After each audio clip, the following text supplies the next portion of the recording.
Nous donnerons à la recherche hospitalière son indépendance vis-à-vis des agences régionales de santé et des cartels pharmaceutiques. Nous allons engager des poursuites judiciaires, si nécessaire, contre les officines, les sociétés de désinformation qui orchestreraient à l'avenir des grandes pandémies, des grandes peurs collectives à des fins d'extorsion de fonds publics. Si vous voyez ce que je veux dire.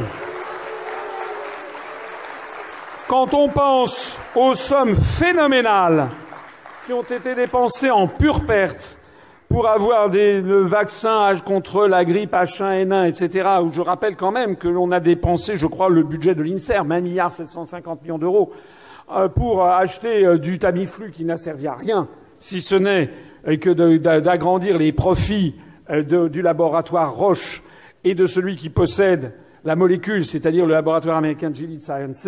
Le laboratoire américain Gilead Sciences, eh bien nous, et l'on veillera, et le ministre de la Santé d'un gouvernement UPR veillera tout particulièrement à ce genre de manipulation. Nous réévaluerons à la hausse, bien sûr, les salaires du personnel des hôpitaux de l'assistance publique.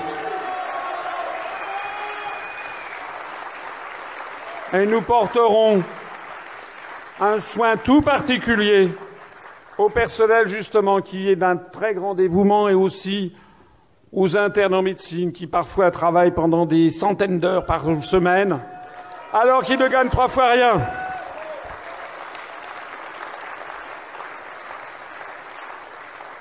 Et là, vous me permettrez d'ailleurs de faire une petite incidente, puisque c'est un petit problème familial. Ma fille est interne en médecine, en gynécologie obstétrique, et elle passe des dizaines et des dizaines et dizaines d'heures par semaine à travailler, et elle est dans un état d'exploitation invraisemblable quand elle gagne 3 francs 6 sous pour travailler peut-être 70 heures par semaine avec des responsabilités considérables. Ça n'est pas normal que des personnels en soient réduits à cette situation.